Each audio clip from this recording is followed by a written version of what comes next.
오늘 우리가 읽어가는 성경 말씀 사무엘하 5장에서 마침내 다윗이 헤브론 유다의 왕으로 그가 즉위하고 난 이후에 7년 반 정도 동안 이 헤브론에서 나라를 다스리다가 당시에 이스보셋이 다스렸던 이스라엘이 왕이 죽음으로 말미암아 이제 하나의 통일된 나라로 모아지게 되는 내용이 오늘 우리가 읽어가는 이 본문 속에서 확인하게 됩니다. 그러면서 두 번에 걸친 전쟁이 소개가 되고 있는데 한 번은 여부수 사람들과 전쟁이 한 번 있게 됩니다. 이 여부수 사람들은 예루살렘을 차지했던 족속들이었어요.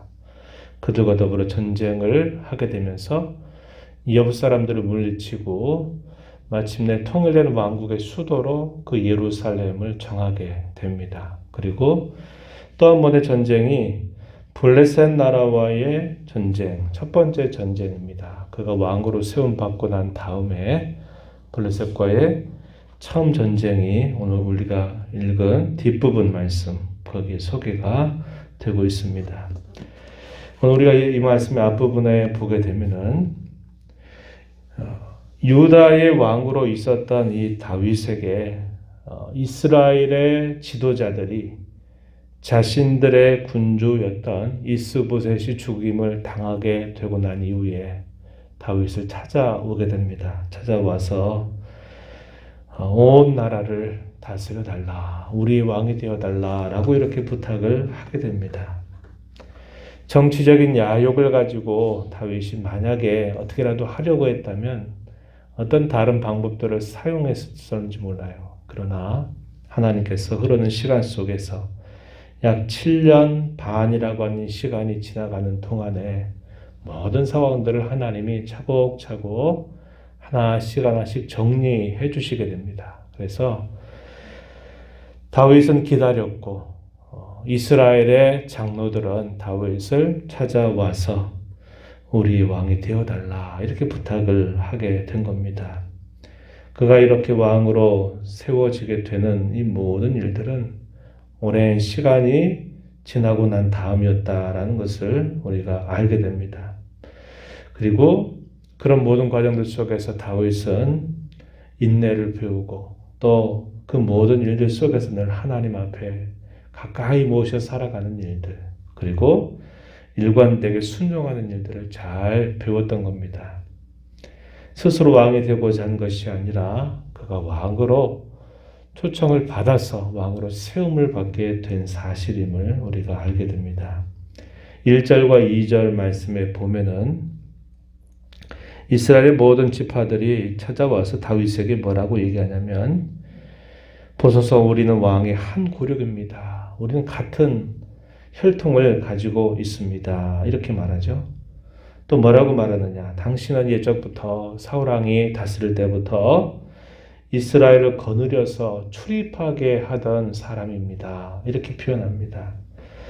이 말은 그가 백성들에게 인정을 받고 또 백성들을 잘 리더하는 사람이다라는 것을 표현하고 있는 말입니다. 그리고 또 뭐라고 말하느냐. 무엇보다도 여호와 하나님께서 당신에게 하신 말씀이 있음을 기억하고 있다. 이렇게 이야기하는데 뭐라고 말합니까? 2절에 보면 내 백성 이스라엘의 목자가 되리라고 말씀하셨고 이스라엘의 주권자가 되리라고 말씀하셨습니다.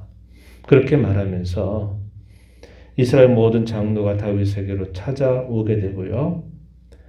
여호와 하나님 앞에서 다윗은 그들과 더불어 언약을 세우게 됩니다. 그래서 마침내 유다 왕으로서 헤브론에서의 7년 반이라고 하는 시간을 보내고 난 다음 이제 온 이스라엘의 왕으로 그가 이제 즉위하게 되는 겁니다. 그리고 이제 그 수도를 예루살렘으로 정하게 된 배경, 그게 무엇인가를 소개해 줘요.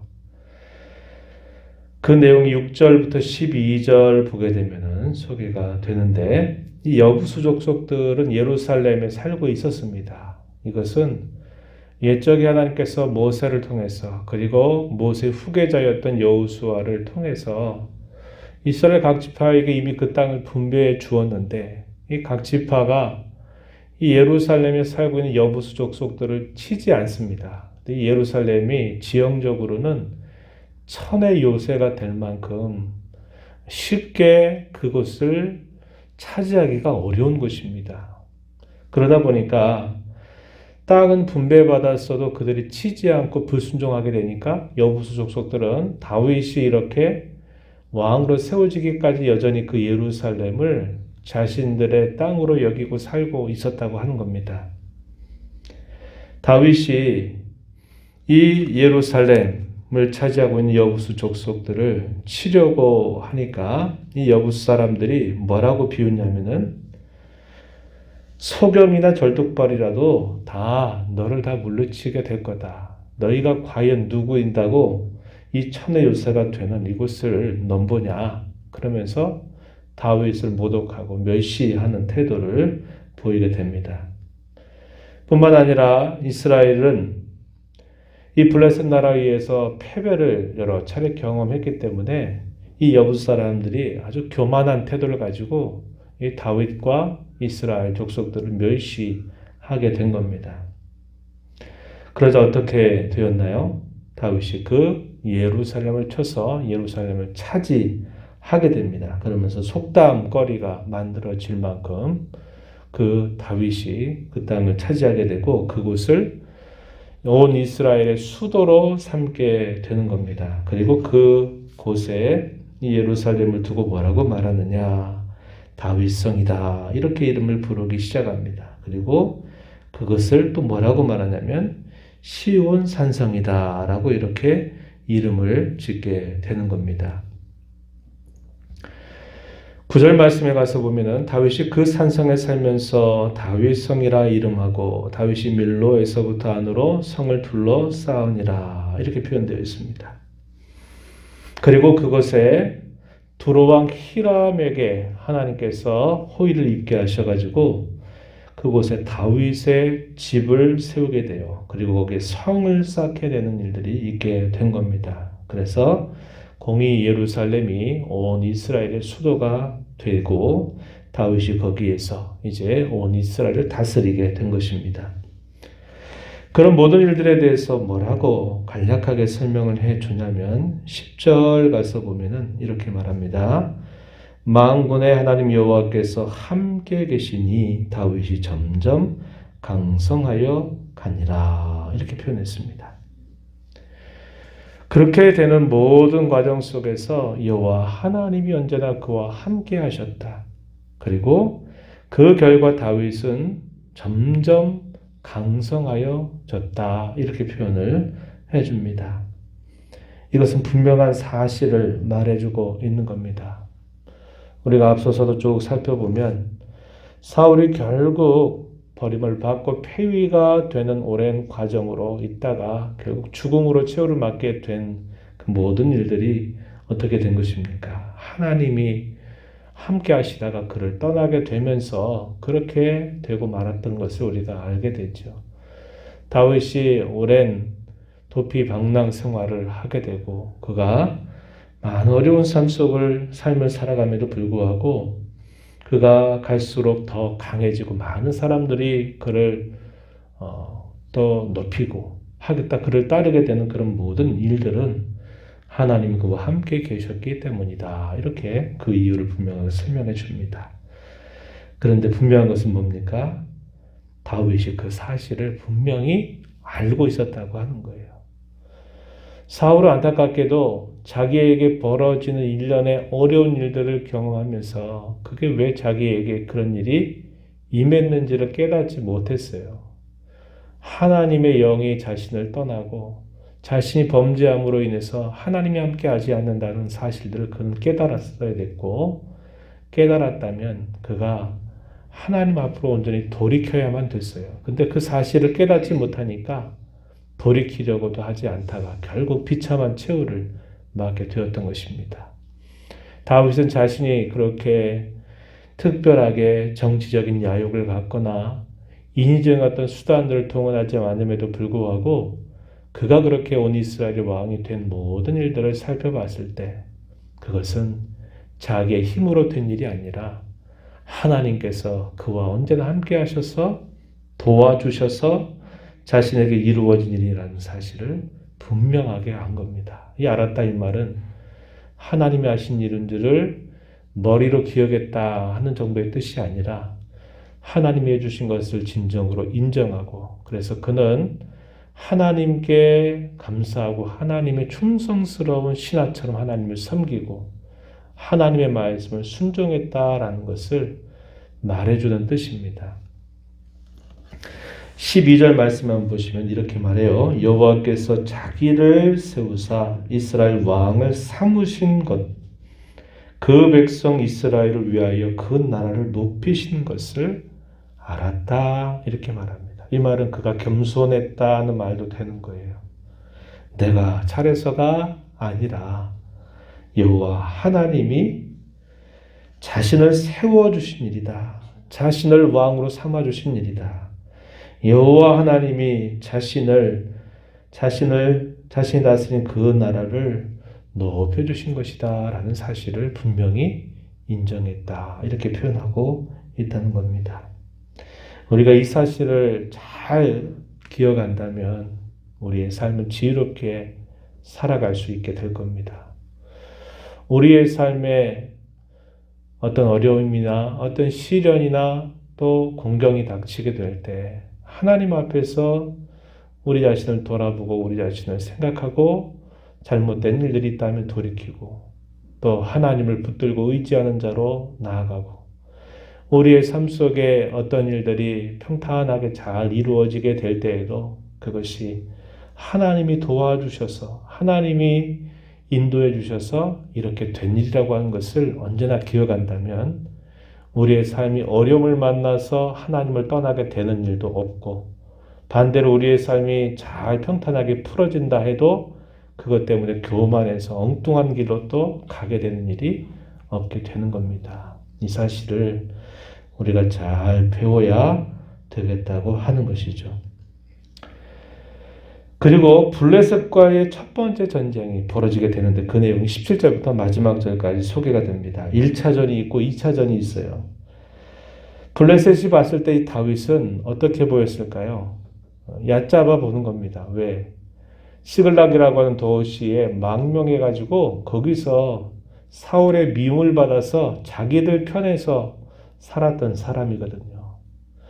그리고 길보아 전투에서 블레셋 나라가 이스라엘을 침공해가지고 큰 승리를 거두게 되고 거기에서 이스라엘 초대왕인 사울과 그의 모든 자녀들을 다 죽이게 됩니다. 승리의 전과를 올린 바가 있어요. 그리고 나서 어느 날 갑자기 다윗이 시글락에서 떠나서 유다 헤브론 지역으로 옮겨가더니 그가 이제 예루살렘을 차지했다고 하는 소식을 들으면서 이 블레셋 사람들이 야 다윗 네가 뭐 얼마나 잘하길래 네가 그곳에 왕이 됐냐? 그러면서 얕잡아 봤을 거예요. 블레셋은 의기양양했습니다. 그리고 다윗 네가 어떻게 온 이스라엘의 왕이 되냐? 그래 한번 보자. 그래가지고 이 블레셋 사람들이 이 이스라엘을 침공하게 된 겁니다. 어디에서 싸움을 첫째 벌이게 되냐면 르바임 골짜기라고 하는 곳에서 싸움을 벌이게 돼요.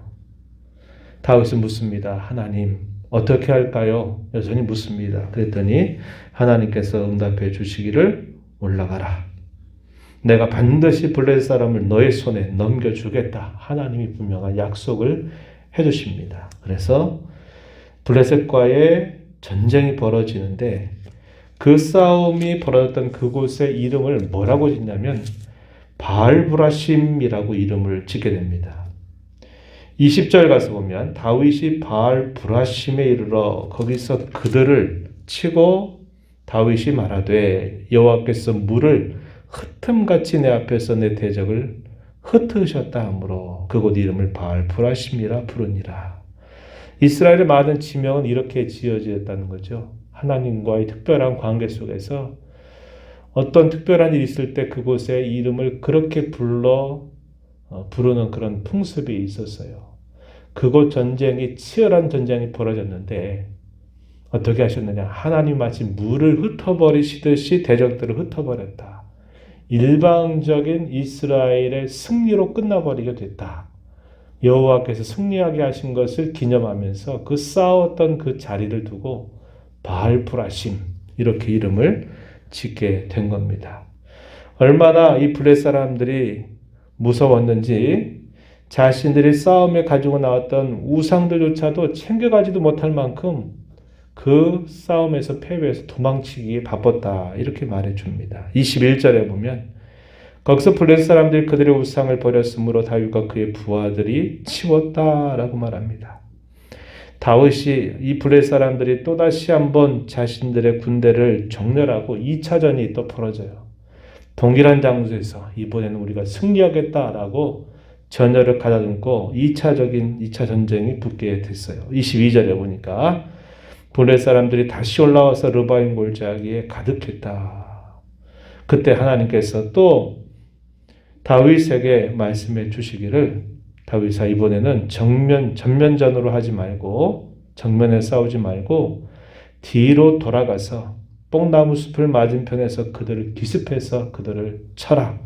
하나님이 싸움의 지략까지 알려주십니다. 그래서 그 전쟁에서도 또다시 큰 승리를 거두게 된 거예요. 블레셋은 두 번에 걸친 전쟁 속에서 큰 패배를 당하면서 그때부터는 다윗을 두려워하기 시작하게 되었다. 이것을 알려주고 있습니다. 이런 승리의 비결도 뭘까요? 다윗은 여전히 하나님께 묻습니다. 그리고 하나님의 뜻을 따라서 힘써 순종하는 일을 하게 되면서 그 전쟁 두 번에 걸친 전쟁에서 큰 승리, 압도적인 승리를 거두게 되었음을 보게 됩니다.